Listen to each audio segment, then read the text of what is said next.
In just about an hour, the Poway City Council will discuss an ordinance on homeless encampments. Good evening. Thanks for joining us. I'm Marcella Lee. I'm Carlo Chiquetto. The ordinance would allow the city to remove encampments from the public right-of-way. CBS 8's Brian White is live at Poway City Hall tonight to explain that measure. Brian. Yes, Carlo, Marcella, the city council meeting will be getting underway here in about an hour at 7 o'clock. And on the agenda is this new ordinance pertaining to the removal of homeless encampments on public property.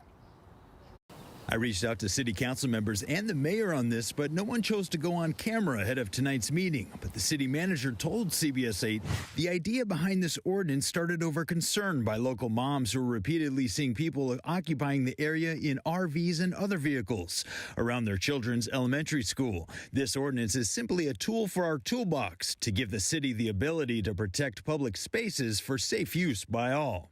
Now, this ordinance would give law enforcement additional tools to remove encampments on public property, giving at least 24 hours notice unless there is an immediate threat to public health or safety, in which case the time frame could be less than that, and personal property removed would be stored for at least 90 days. Now, these regulations are undoubtedly a reaction to a similar ordinance under consideration by the city of San Diego.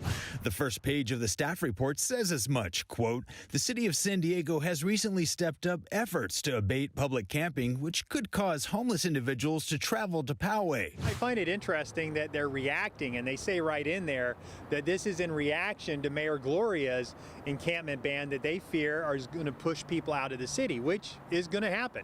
Michael McConnell has long been an advocate for homeless solutions. He thinks we could be seeing a domino effect. This is worrying other cities, and it's going to pit cities against each other, and homeless people are caught in the middle, being pushed back and forth onto the freeways, off the freeways, into the canyons, out of the canyons, from one sidewalk to another. The Regional Task Force on Homelessness issued a statement today in opposition to these regulations, saying, quote, "With the lack of shelter options across our region and safe places in Poway for people experiencing homelessness, many individuals experiencing homelessness have no choice but to stay on the streets. If an ordinance like this is to be implemented, where are those people who desperately need a safe place to stay but have no other option to go?"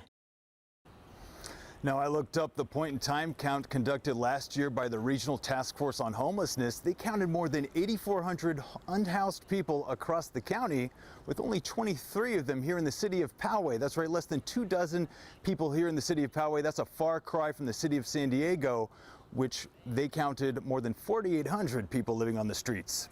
Those are interesting statistics, Brian, but as you mentioned in your story, leaders are afraid that the new potential ban in the city of San Diego is going to push people to Poway.